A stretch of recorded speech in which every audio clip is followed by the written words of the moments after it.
नमस्कार, तुम्हा सर्वांचं बेलाच किचनमध्ये स्वागत। आज आपण पाहतोय मस्त असे हळदीच्या पानातील पातोळे आणि तेही एवढे जबरदस्त बनतात, एवढा सुगंध मौसूद लुसलुशीत। आणि हे आहेत हळदीच्या पानातले पारंपरिक पद्धतीचे आणि त्याच्यावरती तुपाची धार। काय जबरदस्त असं घ्यायचं, थोडं असं स्प्रेड करायचं आणि गरमागरम सर्व करायचं। एवढं छान दिसतात ना, बघू शकता आपण। तुम्हाला मी मोडूनही दाखवते। एक आपण याच्यामध्ये तूप घातलेलं आहे, हाताने मोडू शकतो मी इथे काय करते तुम्हाला सुरीने एक काप करून दाखवते। हे बघू शकता काय दिसतो आणि सुंदर आहे, वाव अप्रतिम। हे बघू शकता असे निघतात ना खाताना, एवढा छान आणि लुसलुशीत। गरम गरम आहेत ना, पण थोडं थंड व्हायला हवं, पटकन सुटले जातात। हे बघू शकता काय दिसतंय, भाजले जाते, गरम आहेत ना। त्यातलं स्टफिंग ही दाखवायचं कसं मस्त भरलेलं असतं। थोडं गरम आहेच पण तरीही तुम्हाला दाखवते मी। हे बघू शकता काय दिसतात। हे बघू शकता लेयर्स, भरल्यानंतरचे जे लेयर्स आहेत आणि त्याच्यावरती आपण सोडलेली तुपाची धार। हे बघू शकता। पातोळे कसे वाटले हळदीच्या पानाचे ते मला नक्की कमेंट्स करून सांगायला विसरू नका।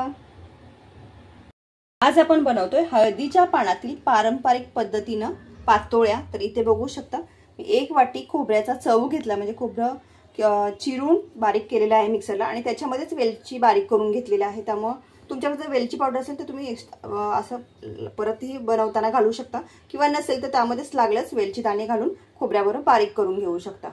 इथे मी आपल्या आवडीनुसार ड्रायफ्रूट घेतलेले आहेत, हे ऑप्शनल आहे, नाही घातलं तरी चालतंय। आणि गुळ, जेवढा आपला खोबऱ्याचा चव आहे त्याच मापाने आपल्याला गुळ घ्यायचं। त्याने काय होतं चवीला व्यवस्थित असं म्हणजे बॅलन्स होऊन जातं। यासाठी गुळ आणि खोबरं हे समप्रमाणात हवा आहे। आणि इथे मी काय केलंय तर सगळ्यात प्रथम आपण काय करूया, इथे पॅन मध्ये तूप घालूया। इथे मी पॅन ठेवलं आणि पॅन मध्ये आपण काय करूया सर्वप्रथम तूप घालूया। तर तूप काय करायचं 1 चम्मच घालते, हे घरचं तूप आहे तर मी ते 1 चम्मच तूप घातलेलं आहे। तूप गरम झालं, आपल्याला वितळायला लागले, बघू शकता की लगेच काय घालायचं, जो खोबऱ्याचा चव आहे म्हणजे खोबऱ्याचा जो किस करून घेतला आपण तो काय करायचा याच्यामध्ये घालायचा आणि हलवून घ्यायचं व्यवस्थित। खाली लागला नाही पाहिजे यासाठी काय करायचं, गॅस एकदम मीडियम किंवा स्लो कमी जास्त असं करत करत हे हलवून घ्यायचं, हलवत राहायचं। त्यातला कच्चा पण आहे खोबऱ्याचा तो निघून जातो आणि त्यामुळं खोबऱ्यातला जे तेल सुटायला मदत होते। आपण तूप घातलेलेच आहे, तुपामुळे पातोळ्या एवढ्या सुंदर आणि स्वादिष्ट बनल्या जातात। पारंपरिक पद्धतीने आपण बनवतोय त्यामुळं। आणि याच्यामध्ये आता काय घालणार, मी थोडंसं 5 मिनिटं हे हलवून घेतलंय। तर आपण याच्यामध्ये काय करूया, जो गुळ घेतलेला आपण तो घालायचा याच्यामध्ये, कारण गुळालाही पाणी सुटलं जातं। आणि हे दोन्हीही जसं आपण मोदक करताना किंवा करंजी करताना गुळ आणि खोबऱ्याचं हे बनवून घेतो, सारण बनवून घेतो, सेम त्या पद्धतीनं हे बनवायचं आहे। त्याच्यामध्ये तुपाचा वापर करायचा, थोडासा चवीनुसार थोडंसं आपण याच्यामध्ये काय करतो आता मीठ घालतोय। इथे मी अगदी थोडंसं मीठ घालते चवीसाठी, तुम्ही तुमच्या टेस्टनुसार कमी जास्त करू शकता। अगदी 2 चिमूटभर बोलला तरी हरकत नाही। गुळाला पाणी सुटायला लागले बघू शकता खाली, आणि खाली चिटकूही शकतं, त्यामुळे काय करायचं गॅस स्लो करायचं एकदम आता मस्त, आणि आपण याला हलवत राहायचं जसं। आणि किती पाहिजे, अगदी कडक नको किंवा अगदीच पातळ नको, किती प्रमाणात आपल्याला हे मिश्रण बनवून घ्यायचं आहे हे तुम्ही पात्र इथे पूर्ण पहा। हे आता पाणी सुटायला लागलं तर त्याच्यामध्येच हे ड्रायफ्रुट्स आहेत ते मी घालून घेते। त्याने काय होईल, तेही व्यवस्थित असे याच्यामध्ये शिजले जाते, म्हणजे थोडेफार त्याच्यामध्ये तेलामध्ये आणि गुळामध्ये त्यांना घातल्यामुळे काय होईल, ते पूर्ण मुरले जाते, असे सॉफ्ट पडतील, खाताना कचकच लागणार नाही। तर हे बघू शकता गुळ मस्त आता पातळ व्हायला लागलाय आणि तो मस्त कलर खूप छान आलेला, सुगंधही खूप जबरदस्त आहे। मिश्रण आपले मस्त असं तयार झालं, अगदी पातळ नाही किंवा अगदीही घट्ट नाही, अशाच प्रकारे हे बनवून घ्यायचं। आता हे आपण थंड करायला ठेवूया। याच्यामध्ये थोडीशी सुंठ पावडर टाकली ना, खूप छान सुगंध येतो आणि स्वादही वाढतो, पण जास्त घालायची नाही, त्याने काय होतं झोप येते। तर मी आता अर्धा चम्मच सुंठ पावडर घालते, ती मस्त अशी मिक्स करून घ्यायची आपल्याला।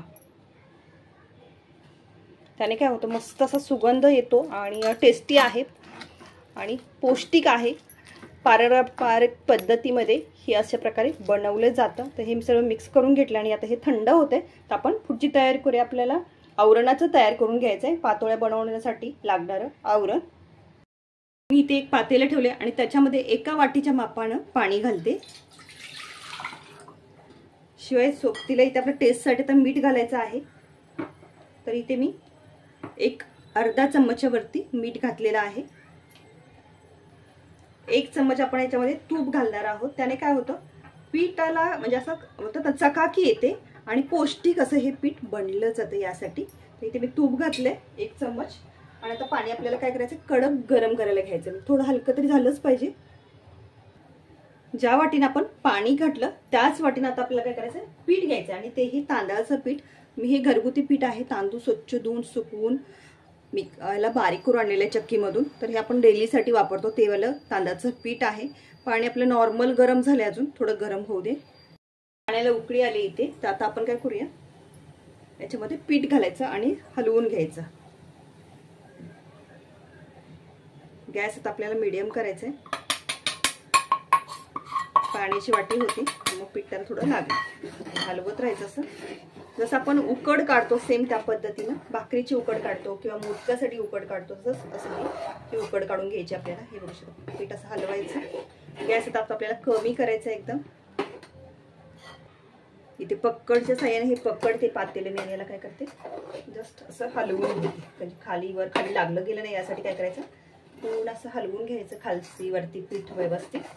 आणि साईडने तूप घातल्यामुळे काय होतं, व्यवस्थित असं हे मिक्स होतं आणि गिटळ्या बनत नाहीत. शिवाय पिठाला मस्त असं टेस्टही येतो. हे बघू शकता, पाणी अगदी परफेक्ट असतं. प्रमाण तुम्हाला कळायचं असेल की कसं घ्यायचं ते.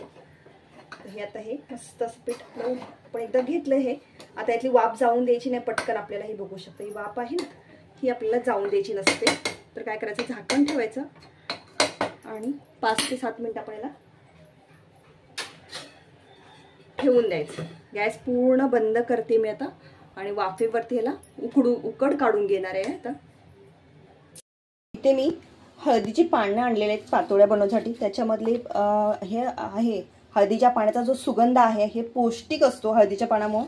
आणि पारंपरिक पद्धतीमध्ये हळदीच्या पानावरतीच पातोळ्या बनवल्या जायचं. मालवणी लोक आहेत ती लोक तर नेहमीच हे हळदीच्या पाण्याचा जास्त वापर करतात. तर आपण आज बनवणार आहोत. आणि पाने ही खूप मोठी मोठी आहेत, थोडे स्वच्छ करावे लागणार, धुवावी लागणार आहेत. बाजारातून आणलेत, आपल्या घरातली नाही आहेत. बघू शकता पण खूप मोठी मोठी आहेत. तर याचं मी काय करणार, आधी असं मध्ये कट मारणार आहे आणि याचे 2 पीस बनवणार. तर आपल्याला उकड काढण्यासाठी ठेवणार, तर त्यावेळेला काय होणार, ते पूर्ण बसणार नाही. तर याचे हाफ पेज करून पान करून आपण घेऊयात असं आणि स्वच्छ धुवून घेऊयात एक वेळ, आहे ना. मस्त अशी हळदीची पानं इथे पाहू शकता. मी 5 ते 10 मिनिटं याला मी ठेवलेलं पिठाला मुरायला. हे बघू मस्त गरम गरम वाफ येते आणि पूर्ण असं हे बघू पीठ असं मस्त आपलं शिजलंय, म्हणजे उकड काढली आपण. तर हे काय करूया आपण, खाली बघू शकता लागलेलं नाही, व्यवस्थित आहे असं आणि मस्तच. आता हे गरम गरम आहे तर आपल्याला काय करायचं, परातीत काढून घ्यायचं. साईडला मी परत ठेवले, त्याच्यामध्ये काढूयात. इथे मी परत काढून घेते हे पीठ. हे बघू शकता गरम गरम आहे तरच आता हे आपल्याला काय करायचं, मळायला घ्यायचंय. आणि मळताना हाताला भाजू शकतं, तर त्यासाठी काय ट्रिक्स वापरायचे तेही तुम्हाला मी ते सांगणार आहे. हे बघा पीठ मस्त असं आपलं शिजलं गेलंय, खाली थोडंसं लागलंय म्हणजे चिटकलंय, ठीक आहे एवढं चालतं. हे आपण सगळं काढून घेऊया, जेवढं होईल तेवढं आपल्याला काढून घेतलंय. राहिलेलं साईडला ठेवूया. आणि हे बघू शकता मस्त असं पीठ आपलं उकड तयार झाली. अगदी याचे मोदकही आपण बनवू शकू असे. पीठ गरम गरम आहे तर इथे काय करायचं, आपल्याला एखादी मोठी वाटी किंवा फुलपात्र किंवा तांब्या किंवा मी आता हे माझ्याकडे भांडं आहेत असं घसरड आहे, गुळगुळीत आहे, तर त्यानेच काय करायचं, पिठाला असं मळून घ्यायचं. म्हणजे ते काय होणार, एकजीव होतं पीठ आणि मळल्यासारखंही तयार होतं. हे बघू शकता अशा प्रकारे हे ना मळून घ्यायचं, म्हणजे त्याचा एकजीवपणा होऊन जाणार. हे चिकट असतं, पाणी जर वाटलं तर तुम्ही थोडं हलकं पाण्याचा हात घेऊ शकता, पण पाणी नाही घालायचं याच्यामध्ये. आपल्याला पाण्याचा हात म्हणजे भाजलं हे करताना वगैरे तर थंड पाण्यामध्ये हात घालून ह्याला असं उसळू शकता. म्हणजे आपण जसं भाकरीला थापायला करतो ना पीठ, तसं आपल्याला ह्याला मळून तयार करायचं. हे बघू शकता अशा प्रकारे चम्मचच्या साह्याने वगैरे याला गोळा करून घेऊ शकता एका जागा. आणि हे असं घुसळून घ्यायचं पूर्ण पिठाला. आपण जसे भाकरी मळताना जशी पिठाला असं करत असतो सारखं सारखं सेम तसं करायचं. म्हणजे काय होतं, त्याला असे म्हणजे एकदम ग्लॉसीनेस येतो, म्हणजे चकाकी येते पिठाला आणि ते फाटलं जात नाही यासाठी. हे बघू शकता, असं करून घ्यायचं. थोडी मेहनत आहे, भाजू शकतं म्हणून याचा वापर करायचा. असं तांब्या वगैरेही तुम्ही हातात जे बसेल तुमच्या ते घ्या आणि त्याने असं करून घ्या. हे बघू शकता, आहे ना सोपं. ते पाहू शकता पीठ आपलं मस्त तयार झालंय, एकदम गोळा तयार झालाय.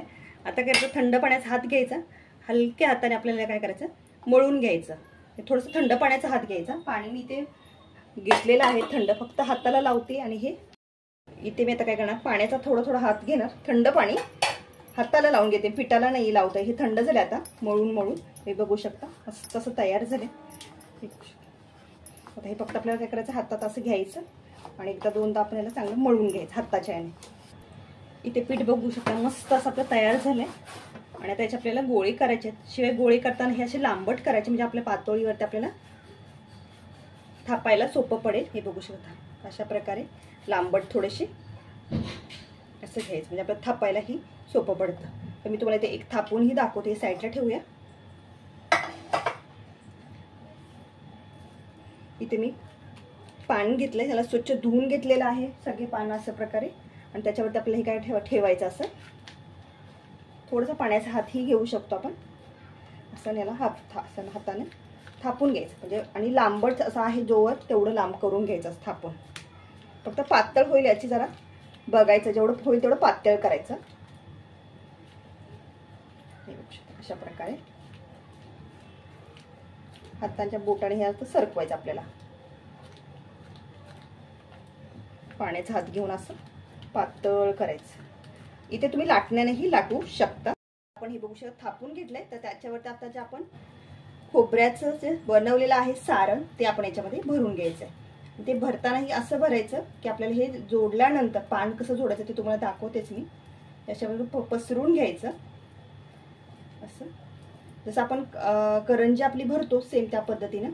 आता आपण सारण भरले, तर आता याला काय करायचं, फोल्ड करायचं. म्हणजे जी मधली घडी आहे त्याच्यावरती हे बघू शकता दोन्हीकडे भरलेलं आहे. एक साईड ही भरलं तरी हरकत नाही, कारण आणि बरोबर ह्या व्हाईटवरती व्हाईट आलं पाहिजे असं चिपकवायचं हे असं. आणि काय करायचं, आपण जसं कानावलेला किंवा करंजीला आपल्या प्रेस करतो सेम बाजूनं, म्हणजे असं काय होतं सुटलं जात नाही, सारण बाहेर आपलं येणार नाही. असं हे बघू शकता, असं साईडनं प्रेस करायचं. तर ही आपली पातोळी तयार झाली. अशाच प्रकारे मी दुसऱ्याही बनवून घेणार आहे आणि उकडवायच्या कशा तेही तुम्हाला मी सांगणार आहे. हे बघू शकता अशी ही आपली पातोळी तयार झाली. इथे बघू शकता आहे ना, हे असं एकाला एक जॉईंट झालं पाहिजे, म्हणजे काय होतं सुटलं जात नाही आणि मसाला आतला जो आहे आपण जो भरलेलं सारण ते व्यवस्थित असं राहतं. तर हे आता आपण असं ठेवून देऊया आणि दुसऱ्याही बनवायला घेऊया. ते आपल्या सर्व पातोळ्या बनवून झाल्यात माझ्या. बघूया पातोळ्या आहेत ना सर्व मी अशा बनवून घेतलेत. तर आता आपण काय करूया, इथे मी पातेल्यामध्ये पाणी ठेवले गरम व्हायला. त्याच्यावरती आपल्याला चाळून ठेवायची मापाचं तुमचं काय असेल ते. तुम्ही स्टीमर असेल तर स्टीमरमध्येही ठेवू शकता. आता काय करायचं, एक हे आहे पातोळी आपली ती याच्यामध्ये ठेवून घ्यायच्यात. ही मोठी साईजची आहे तर मी आधी सर्वप्रथम खाली घातली. छोट्या आहेत त्या अशा करून बाजूने ठेवून घ्यायच्या. एक जेवढ्या बसतील तेवढ्या अशा घालून घ्यायच्या. वाकड्या तिकड्या अशा कशाही ठेवल्यात तरी हरकत नाही. हे बघू शकता, म्हणजे वाफ लागेल त्याला. जेवढ्या बसतील तेवढ्या ठेवून घ्या आणि झाकण ठेवायचं. आणि आता मी पाणी गरम नाही झालेलं तर त्याच्या बरोबरच ठेवलेलं आहे. तर मी याच्या 10 ते 15 मिनिटं याला मी उकड काढून घेणार आहे चांगली याची. हे बघू शकता अशा प्रकारे लहान मोठे असे वाकडे तिकडे जेवढे बसतील तसे बसून घेऊया आपण पहिलं. हे असं छोटे छोटे असे जागा सोडलेत ना तिकडून असं बसून घेऊया, म्हणजे वाफेवरती बरोबर असे हे शिजले जातील. हे बघू शकता अशा प्रकारे. हा थोडा मोठा झाला, याच्यावरती झाकण ठेवायचं व्यवस्थित असं आणि याला वाफवून घ्यायचं. ओके, याच्यावरती ताट घालते पलटी, म्हणजे हवा काय आहे जाणार नाही आणि आपले हे व्यवस्थित शिजलेही जातील. आता हे आपलं तयार झाले. शिजल्यानंतर बघूयात आपण. इथे आपले पातोळे तयार झालेत. थंडही करायला ठेवलेत मी. काढून घेऊया झाकण. गरम आहेत, थोडं भाजेल. हळदीच्या पानात आहेत त्यामुळे एवढा छान सुगंध सुटलाय ना त्यांना. काय मस्त बघू शकता काय दिसतंय, तेवढे जबरदस्त बनलेत ना. आपण थोडंसं पलटी करून बघूया. हो भाजतात ना, गरम गरम आहेत एकदम. हे बघू शकता, हळदीमुळे एवढा छान सुगंध सुटला ना यांना. रिअलमध्ये हळदीचा जो आपला पानाचा वास येतो ना, तो याच्यामध्ये येतोय. हे बघू शकता, मी तेच खोलून दाखवते तुम्हाला. मस्त असे ट्रान्सपरंट दिसत आहेत, खूप सुंदर. गरमागरम सर्व करायला जबरदस्त आणि खूप छान स्वाद येतोय. मी ते एक खाली काढून घेते असा उचलून. हे बघू शकता, अशाच प्रकारे आपण उचलू शकतो यांना. आहा, बघू शकता मस्त प्लेटमध्ये काढले मी डिशमध्ये आणि तुम्हाला दाखवते. हे बघू शकता काय दिसत आहेत. आणि असेच प्लेटमध्येच असेच खायचे असतात, हे काढायचे नाही बाहेर साईडला, कारण हळदीचा जो सुगंध आहे आणि थोडा छान दिसतोय. कसे वाटले ते मला कमेंट्स करून सांगा. रेसिपी आवडल्यास लाईक, सबस्क्राईब आणि शेअर करायला मात्र विसरू नका. आणि गरम गरम खाताना ही ट्रिक वापरा नेहमीच, की याच्यावरती काय करायची, तुपाची धार सोडायची. त्यामुळे एवढे सुंदर लागतात, सुरेख लागतात, टेस्ट तर एकदम जबरदस्त.